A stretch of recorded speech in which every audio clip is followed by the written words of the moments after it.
चौक मसलूपुर। माँ Gayatri recording studio.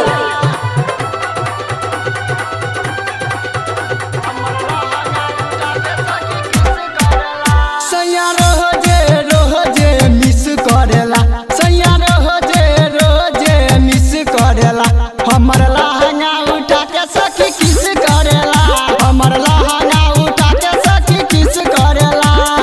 टनकी में तेल डाली ढिस करेला, हाँ हाँ टनकी में तेल डाली ढिस करेला। हमर लहंगा उठा के सखी किस करेला, हमर लहंगा उठा के सखी किस करेला।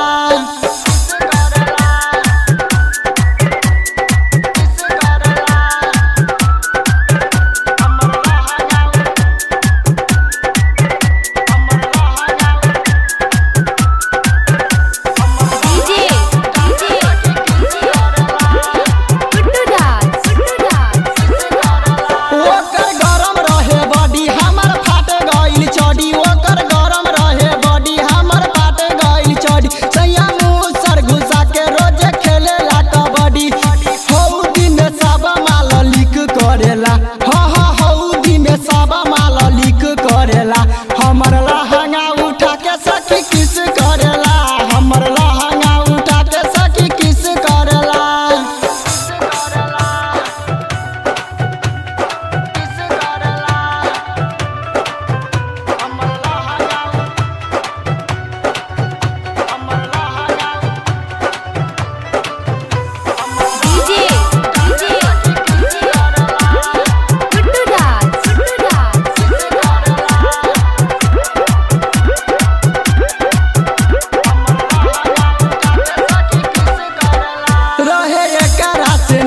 हमर नैहरे के ठीक रहे एकरा से निक, हमर नैहरे के ठीक। सैया ज्योतिष लाल रोजे करत रहे हिट, हिट नीतीश राजा ठीक करेला, हिट मनीषा राजा ठीक करेला।